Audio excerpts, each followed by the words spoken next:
Olá pessoal, estamos de volta com os comentários sobre The Last of Us, hoje falando do terceiro episódio da segunda temporada. Um episódio de passagem ou de mudança de fase, talvez? E aqui é um ótimo momento para fazer aquele aviso. Este vídeo tem spoilers. Eu acho extremamente interessante o contraste que o episódio faz entre o comecinho dele, em que a gente vê aqueles milhares de infectados em brasa queimando as portas de Jackson, o Tommy se despedindo do Joel, com aquele relógio quebrado no pulso dele, dizendo, por favor, diga a Sarah que eu a amo. A Ellie acordando no hospital, aquele caos dentro do hospital, ela revendo a morte, gritando desesperada, sendo tranquilizada, e daí corta para 3 meses depois. 3 meses depois, a primavera chegou, tem sol, a cidade está sendo reconstruída, já parece perfeitamente habitável de novo. As pessoas estão cuidando do gado, as crianças estão jogando beisebol no campinho. Que no roteiro sempre excelente do Craig Mazin é a maneira de assinalar aquele desejo intenso que as pessoas têm, o de recobrar a normalidade. O desejo de, se possível, esquecer o que aconteceu. Esse é um sentimento que a gente conhece muito bem na nossa realidade, não precisa de apocalipse ficcional para isso. Lembrem-se do pavor, do transe que foi o início da pandemia e agora a maneira como a gente simplesmente pôs uma pedra por cima. É como se não tivesse acontecido. E esse desejo urgente de voltar à normalidade é a grande pedra no caminho da Ellie nesse episódio. Quando a gente corta para 3 meses depois, só agora a Ellie está saindo do hospital. Aquele chute que o Manny deu nela deve ter ferido muito ela, deve ter pego o baço, o fígado ou um rim. E como ela não é boba, ela está fingindo a mais absoluta normalidade para todo mundo. Para o médico, ela diz que ela não tem dor nenhuma mais. Depois, quando ela estiver treinando com o Jesse, a gente vai ver que isso não é verdade, ela ainda tem dor. E para Gale, a terapeuta que vai fazer a entrevista final antes de ser decidido se a Ellie pode ter alta mesmo, ela parece ser a pessoa mais razoável do mundo. Claro que eu sinto falta do Joel, ele era muito importante para mim, mas o último momento que a gente passa com uma pessoa não deve definir todo o tempo que a gente passou com ela.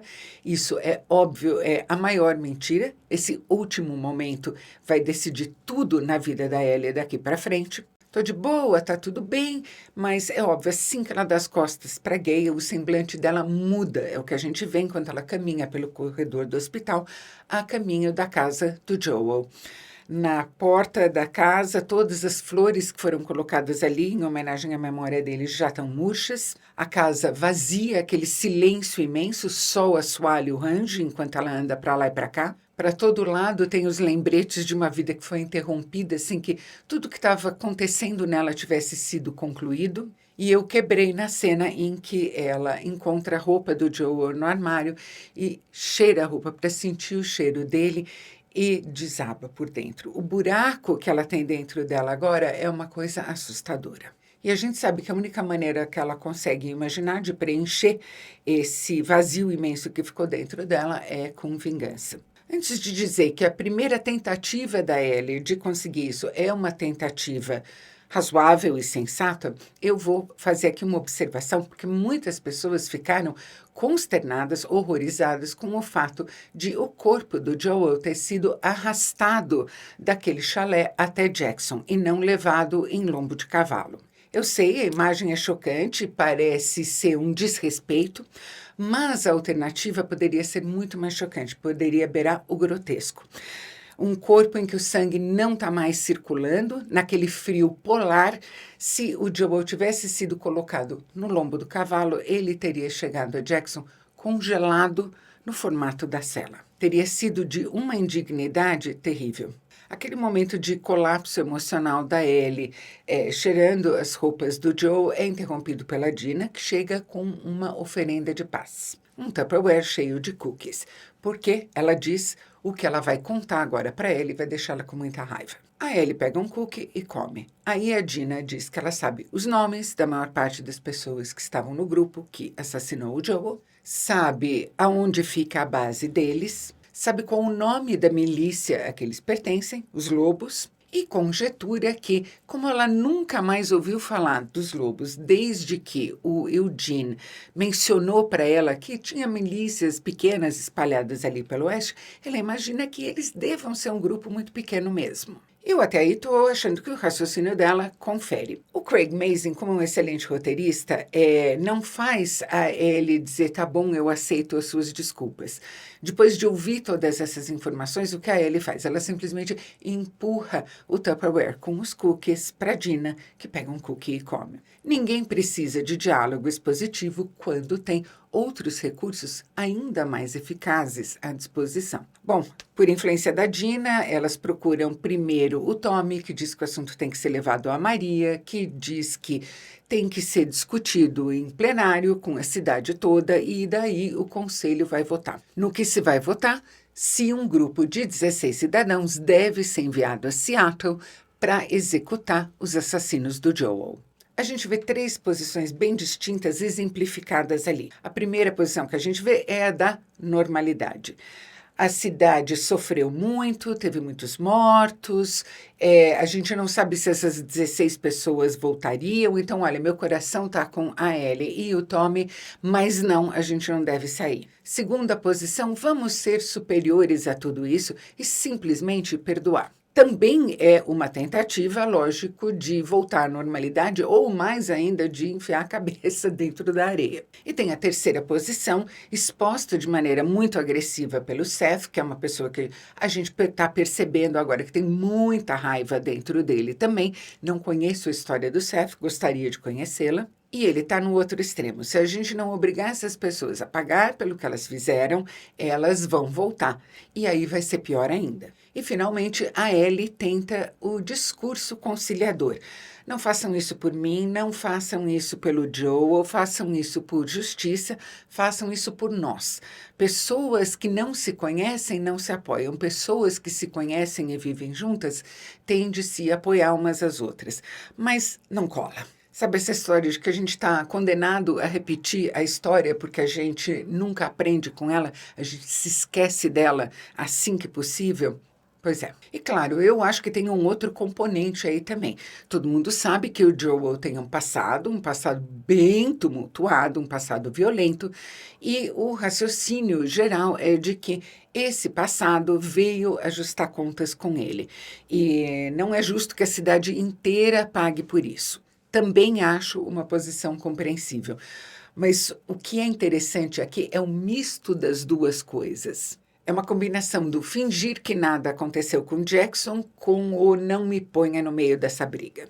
E eu disse que eu acho que esse é um episódio de mudança de fase do jogo, digamos assim, justamente porque agora está dito, bom, Jackson vai continuar tocando a vida dela, não tem mais nada para gente ali, e agora nós vamos mudar de cenário. A gente vai para outra paisagem, para outro trecho nesse enredo. Eu vou repetir aqui algo que eu já havia dito, que é, eu não joguei o jogo, não vi gameplay e não jogarei e não verei gameplay, não é só até o final dessa temporada, é até o final da série. Lógico que quem joga ou jogou o jogo não consegue deixar de fazer comparações e de comentar essas diferenças entre série e jogo, mas eu acho que nesse quesito vocês estão muito bem servidos aqui no YouTube. Tem muita gente habilitada a fazer isso. Eu decidi ver a série simplesmente nos termos dela. Justiça seja feita diante da recusa do Conselho por 8 votos a 3 de enviar esse destacamento de 16 pessoas até Seattle. A Ellie não faz onda ali na reunião, não. Ela fica na dela e, lógico, ela toma a decisão que a gente sabia que ela ia tomar. Ela vai sozinha procurar a Abby e os lobos. Ainda bem que a Dina sabe que ela vai fazer isso e decide se juntar a ela, porque a preparação que a Ellie estava fazendo para sair até Seattle é um caos. A Dina é uma pessoa muito mais prática, muito mais organizada, bota a ordem na casa, diz o que precisa ser levado, o que não precisa ser. Ela tem um senso de prioridades que a Ellie não tem. A Ellie é impulsiva, por mais inteligente que ela seja, e ela não consegue pensar adiante. E aí vem uma das partes mais intrigantes desse episódio. O que é aquele povo estranho, todo mundo vestido com umas roupas que parecem de saco, os homens todos carecas, as mulheres com as tranças enroladas na cabeça, aqueles cortes ali no rosto, falando de uma profeta cujos ensinamentos eles seguem, e o pai dizendo para a filha pequena, são os dois personagens que a gente está acompanhando nesse grupo, que muito mais do que o martelo que ele acabou de dar para ela, a segurança que ele quer proporcionar vem de outra coisa, da distância. Ele dá a entender que eles estão fugindo da guerra. Que guerra? E daí, lógico, depois daquela belíssima passagem toda que lembra muito game, tem muito feeling de game, com a saída da Ellie e da Dina de Jackson, a maneira como elas vão percorrendo paisagens diferentes, aquela parada linda no cemitério, com o capim balançando no vento no final do dia. E como a cada corte a gente está numa paisagem diferente, eles conseguem resumir uma jornada muito grande em uns poucos segundos, em menos de um minuto ali. E daí elas vão dar na mesma trilha em que aquele povo estranho estava caminhando. E o que elas encontram é um massacre que foi perpetrado ali. Eu não sei se esse povo vai voltar à história ou não, mas eu acho que com tanto cuidado na caracterização deles, essa decisão de adiantar até um pouco da mitologia deles, é bem possível que eles não parem por aí, ainda bem, porque é bem interessante. E eu não sei se a palavra foi usada de maneira metafórica ou não, mas quando eles vão ser atacados, a menina pergunta para o pai: são demônios? E ele diz: não, são lobos. E tudo isso acontece a uns 15 quilômetros de Seattle. Elas ficam horrorizadas com o que elas veem, crianças mortas de maneira brutal, todo mundo morto pelas costas. Mas vão ali, pocotó, em cima do cavalo, chegam a Seattle, olham a paisagem da cidade que um dia foi enorme, cheia de edifícios, e agora está abandonada à natureza, e por muito pouco, mas muito pouco, elas não são avistadas pelo Manny, que está fazendo vigia no alto de um dos prédios. A impressão que elas têm pelo silêncio e pela quietude é que não tem quase ninguém em Seattle. E elas dizem: não deve ter muitos lobos mesmo, né? E daqui a pouco vai ter menos ainda. Caramba, o susto que eu tomei quando eu vi aquela tropa vindo, blindados, com .50 montado no topo dos blindados, aquele monte de soldados e soldadas super armados, super equipados, marchando ali pelas ruas. Que pavor! Eles são eles são muito mais fortes, muito mais organizados do que eu jamais poderia imaginar. Ainda bem que não foi um grupo de 16 para lá, porque 16 pessoas nunca passariam despercebidas.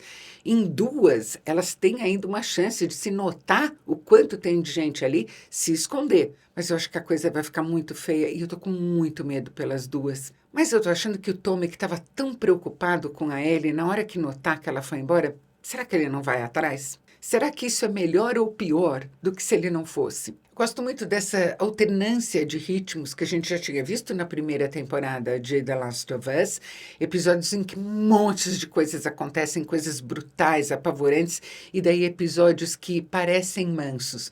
Porque esses episódios mais lentos, com menos acontecimentos, dão para a gente a oportunidade de observar coisas, de entender coisas a respeito dos personagens que no meio da ação a gente talvez perdesse. E a propósito disso, eu recomendo lembrar do momento em que o Tommy diz a Ellie que o Joel, no lugar dela, já estaria meio caminho de Seattle só se fosse para salvar alguém. Se fosse para matar alguém, não. Porque cada vez que ele perdia alguém, ele achava que era culpa dele e quebrava por dentro. Cansei de ver isso, diz o Tommy. Se você gostou desse vídeo, não se esqueça de curtir. Inscreva-se no canal e clique no sininho. E a gente se vê no próximo vídeo.